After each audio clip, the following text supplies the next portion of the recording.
Vamos continuar falando sobre este livro aqui, Conspiração no Gênesis 6, como as sociedades secretas e os descendentes dos gigantes planejam escravizar a humanidade. E o assunto é esse aqui, ó, o eixo Rothschild, Rockefeller e Morgan, ok? E quando eu comecei a falar sobre a questão de bancos, né, quem inaugurou o primeiro banco internacional, que foram os Templários e tudo mais, o pessoal falou assim, você não vai falar desses caras? Calma, tudo tem seu tempo. Uma coisa por vez, a gente está seguindo a ordem do livro aqui, a gente só está falando sobre o que está escrito aqui no livro, o estudo que o cara fez aqui, que é um estudo muito interessante. Então vamos lá, esse vídeo aqui vai ficar um pouco longo, então a gente vai dividir em duas partes. Parte 1 hoje e a parte 2 na quarta-feira. Então, Tiago, capítulo 5, versículos de 1 a 6. Agora ouçam vocês ricos, chorem e lamentem por causa da miséria que está vindo sobre vocês. Sua riqueza apodreceu e mariposas comeram suas roupas. Seu ouro e prata estão corroídos. A corrosão deles testemunhará contra você e comerá sua carne como fogo. Você acumulou sua riqueza nos últimos dias. Você viveu na terra com luxo e autoindulgência. Vocês se engordaram no dia da matança. Você condenou e assassinou homens inocentes que se opunham a você. Tiago, capítulo 5, versículos de 1 a 6, certo? Quem são esses caras ricos aí? Esses caras assim, que vem uma pena tão severa contra eles. Pois bem, tem muitas famílias que são muito ricas. Não é o cara que tem uma padaria, que todo mundo vê que tem um carro legal. Não é o cara que tem um mercadinho, tem um carro legal. Não é um cara que tem uma casa legal. São esses caras aqui que roubam todas as nações, certo? Não estou falando ainda nomes, estou falando esses caras aqui ricos, que o pessoal está falando é muito rico, muito rico. Pois bem, e hoje a gente vai entender algumas coisas. Então vamos lá. A rede subversiva montada pela Rex Deus, a gente já falou sobre esse tema aqui, certo? E seu recrutamento da poderosa elite tem sido impressionante. Mesmo de nossa perspectiva limitada, é uma coisa assim muito grande, deve ser muito maior do que o que dá para ver. Mas o que dá para ver já é impressionante. Bom, quão largo, quão longe, quão profundo se estendem os terríveis tentáculos desse Leviatã? Bom, quem falava de tentáculos era o Dr. Enéas, né? Interessante isso. Vamos lá. Vamos dar uma olhada nesse rolo compressor alarmante. Começando com, abre aspas, a Casa Real do Dinheiro. Fecha aspas. Uma família sinônimo de banco internacional, os Rothschilds. A família Rothschild era e é o banco central que financia o movimento da maçonaria. Os Rothschilds são membros da obra maçônica desde 1700. Teve algumas pessoas que reclamaram o seguinte. Neste livro aqui, tem uma parte que o pessoal falou o seguinte. Olha, a relação entre a maçonaria e os cavaleiros templários. E o pessoal falou assim, mas entre uma e outra tem um gap de 300 anos. Negativo. Pelo que ele diz aqui, a gente já estudou em outros vídeos, deste livro aqui, a maçonaria ela foi aberta ao povão em 1700 e pouco. Aberta ao povão, certo? Mas ela já era uma sociedade que vem desde o Antigo Egito, certo? Como o pessoal fala? Os construtores, certo? Maçonaria significa basicamente isso, os construtores. Pois bem, segundo tem nesse livro aqui, o que o pessoal conhece hoje como maçonaria é algo tão antigo que vem antes do dilúvio, inclusive.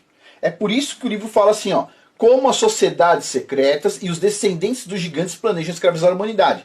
Teve um momento que a maçonaria mais fechada se abriu para conseguir infiltrar em todas as instituições. É a visão do cara aqui. Então em 1700 e pouco, não é que a maçonaria foi fundada. Não, na visão do pessoal que estuda o assunto, ela foi aberta ao povão em 1700 e pouco, certo? Mas ela já existia antes. Então continuando aqui. Olha só. Sim, então os Rothschild são membros da obra maçônica desde 1700, né? Pois bem, aqui é a dinastia Rothschild, uma foto aí que tem na internet, certo? Com todo aqui um monte de gente aqui. E basicamente vocês podem ver uma coisa, eu vou fazer uma pergunta para vocês. Esses caras aqui, eles seguem o modelo patriarcal, ok? É isso que dá força para eles. A Bíblia diz para todos nós usarmos o modelo patriarcal. Só que, por acaso, a mídia, etc, tal, pôs na sua cabeça, na cabeça de todo mundo da sua família, que isso é terrível, que isso é uma coisa que você não deve fazer. Sabe o que isso fez com você? Isso enfraqueceu sua família. Isso fez com que todo mundo virasse presa, ok? Todo mundo, porque a gente não tem família desse tamanho aqui. Quem aqui nesse canal conhece uma família que tira uma foto desse tamanho só com os membros próximos? Quem aqui conhece? Eu não conheço, desculpa, na minha família não é desse tamanho. Dá pra tirar a foto aqui assim, ó. Minha família, mas olha aqui. Na minha família, digo assim, antes de eu ter meus filhos, né? Mas eu espero que meus filhos sigam o modelo correto, para que a gente tenha força também, para um dia, sim, a gente ficar sossegado no nosso lugar, certo?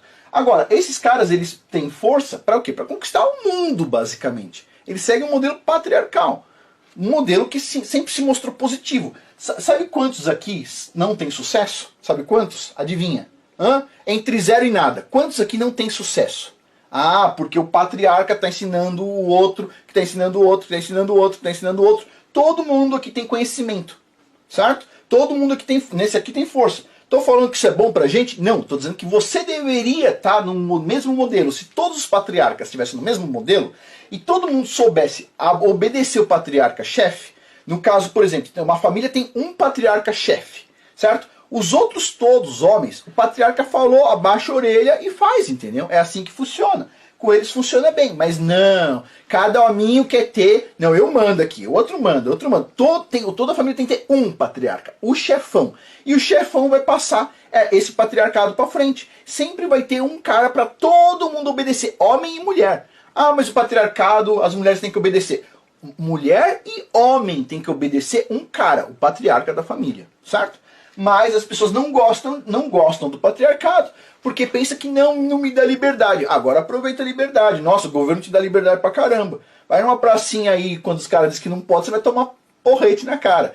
Agora, esses caras aqui são fortes por quê? Patriarcal, modelo patriarcal, certo? Você pode não gostar dos caras, mas que você não pode negar que os caras tiveram sucesso em montar a família deles, certo? Qual é o sucesso das famílias que você conhece? É igual esse aqui? Um monte de gente tirando foto aqui, tudo sucesso, certo? O patriarcado é passar o bastão para a próxima geração, para a próxima e para a próxima. A gente não larga ela. Isso que eu falo, inclusive, no curso lá de filhos. O patriarca, o marido, etc., o pai das crianças tem obrigação de passar o bastão para a próxima geração. Você aprendeu coisas aqui no canal? Vai lá e ensina a sua próxima geração, certo? Mas continuando aqui. Olha só, eles enriqueceram, segundo diz aqui no livro, com as guerras europeias, mas foram inconsequentes até se associarem ao movimento maçônico. O Império Rothschild foi a resposta quase legítima da Rex Deus à separação dela dos Cavaleiros Templários. Os Templários foram os primeiros banqueiros modernos da Europa, a gente já falou isso aqui, que financiaram guerras europeias com empréstimos, controlando grandes quantias de dinheiro. Portanto, essa autoridade poderosa precisava ser substituída. O setor bancário financiou os Cavaleiros Templários com a maior parte da riqueza da ordem. Apenas a fortuna visível dos Templários foi estimada em 20 bilhões de dólares na época. O setor bancário tornou-se o objetivo principal que ofuscou a agenda do priorato e de Hug de Pen, que apoia as razões citadas no corte do Olmo, sei lá o que é isso aqui, para a divisão da ordem, a ganância dos templários, segundo coloca aqui, e uma diferença de opinião sobre a agenda. Mark Hale observa que uma das funções principais dos Cavaleiros Templários era facilitar a transferência de fundos da Europa para a Terra Santa para os cruzados e peregrinos. Assim, eles se tornaram um banco e a maior instituição monetária já criada até então. Para esses imperativos financeiros, os Cavaleiros Templários inventaram notas de câmbio, o cheque e várias formas criativas de crédito. Mars descreve os Templários como uma organização fantoche Rex Deus Priorato de Sião. Só um ponto aqui. Algumas pessoas vão lá fazer crítica e falam o seguinte: tudo isso que o Afonso está falando aqui, ele não sabe de nada, etc. Só um minutinho, pessoal. Eu sou o tradutor. As pessoas não entendem isso, não tem mente.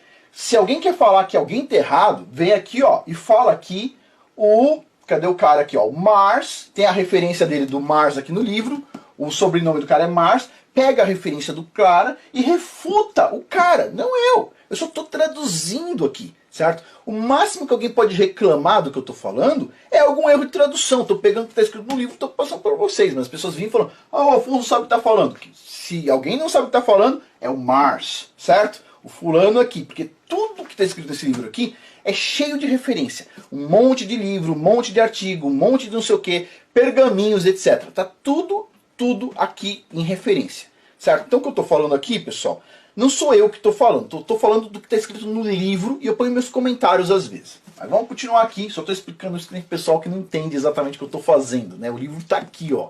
Todo o início desses vídeos eu vou lá e mostro o livro, a informação está aqui. Pois bem, continuando. E eu estou assim, traduzindo e às vezes resumindo um pouco, tirando alguma parte não importante, mas tudo está aqui. Continuando aqui, ó. Então, ó, Mars descreve os Templários como uma organização fantoche da Rex Deus Priorato de Sion, que foi pioneira nos conceitos de linhas de crédito e alocação de crédito para empreendimentos comerciais no Ocidente. Foram inegavelmente os primeiros banqueiros modernos. Quem foram os primeiros banqueiros modernos? Inegavelmente, segundo Mars, foram os Templários. Isso aqui é muito bem conhecido na história, ok? Gardner escreve que os Templários estabeleceram a primeira rede bancária internacional e se tornaram os financiadores de quase todos os tronos da Europa. Assim, as organizações Rex Deus estavam determinadas a substituir o braço bancário secreto do Império Templário, assim como a maçonaria substituiu o braço arcano dos Templários, né? O braço arcano, esotérico e político dos Templários. Então eles dividiram em duas partes, pegaram o que estava concentrado nos Templários, dividiram uma parte para a maçonaria e uma parte eles dividiram para o setor bancário, certo? Eles pegaram, quebraram isso, porque tinha muito poder ali, a visão dos caras aqui. Os Rothschilds substituíram os Templários como o primeiro gigante financeiro corporativo da Europa medieval. Eles financiaram a agenda da Rex Deus, assim como os Templários fizeram. Os Rothschilds se tornaram opulentos, assim como os Templários, financiando guerras europeias, provavelmente instigadas pela Rex Deus, e usando empréstimos para manipular monarcas para seus próprios planos. No momento em que o rolo compressor Rothschild começou a rolar, os Rothschilds conseguiram endividar todas as casas reais da Europa com eles, incluindo a famosa dinastia de Habsburg. A segurança para a agenda secreta do fim dos tempos da Rex Deus foi assim assegurada, pois as linhagens Rothschild também são Rex Deus, como testemunhado pelo banqueiro de Londres David Rothschild. Ele também afirma ser um descendente de Jesus, de acordo com Hancock. Olha que ponto que chega. Lembra aquele monte de genealogia louca que a gente parecia que não ia chegar em lugar nenhum? Lembra que esses caras todos, eles dizem que tem uma linhagem, até o Messias, eles dizem, não tem, tá? Não tem. Mas eles dizem. Olha que interessante. Esse cara aqui, para quem não conhece, é o David Rothschild. Que coisa, né? O rosto dele é muito parecido com as imagens que o pessoal tem nas igrejas, não é verdade? Não parece muito com o Messias negro, que é o original, basicamente. Não parece muito, mas parece muito com as imagens que o pessoal coloca nas igrejas, né? Muito interessante. Inclusive tem uma tatuagem escondida aqui, dá pra ver o começo dela, né? Interessante. Pois bem, que coisa, só uma coincidência aqui. O pessoal fala que eles têm uma linhagem direta até Jesus. Sei, vai vendo. Continuando aqui. A família Rothschild originou-se com Mayer Amschel Bauer, um judeu indivíduo alemão, nascido no dia 23 de fevereiro de 1744 em Frankfurt. Mayer era o agente financeiro da corte de William IX, o administrador real da província de Hessen-Kassel, um proeminente maçom. Mais tarde, Mayer acrescentou a família real alemã de Thurn e Taxis. Pô, tem uma família alemã que chama Taxis. Bom, interessante. A família poderosa que estabeleceu os primeiros correios comerciais e empresas de courrier de transporte na Europa como a sua clientela antes de entrar no setor bancário. Okay. Por meio dessas primeiras entradas inócuas nas casas reais da Europa, Bauer prosperou por causa das informações privilegiadas que recebeu de seus patronos, bem relacionados com relação às tendências de mercado, futuros de preços, de commodities e eventos políticos iminentes. Bauer abriu seu primeiro banco em Frankfurt. Seu filho Nathan estabeleceu o Banco de Londres. E o filho mais novo, Jacob, estabeleceu o Banco de Paris em 1811. A família Bauer mudou formalmente seu nome para Rothschild, que significa escudo vermelho e provavelmente a insígnia da Rosa Cruz. Então eles mudaram após a chegada de Nathan em Londres para se distanciar do antissemitismo. Enquanto em Londres, Natan propositalmente estabeleceu um grupo estável de agentes ricos e secretos para operar então as suas operações de longo alcance. Este conceito diabólico de estabelecer estábulos estratégicos, ele colocou como estábulo, eu estou deixando a tradução que está aí, porque eu sei que o cara está nervoso escrevendo o livro, então eu estou deixando a mesma tradução aqui, tá? Eu não sei que palavra eu poderia substituir, estou mantendo as palavras dele. Estábulos estratégicos de agentes ricos pelos sábios de Sião. Quem são os sábios de Sião? Lembra lá do priorato de Sião? Adivinha quem são os sábios de Sião? Dos protocolos dos sábios de Sião.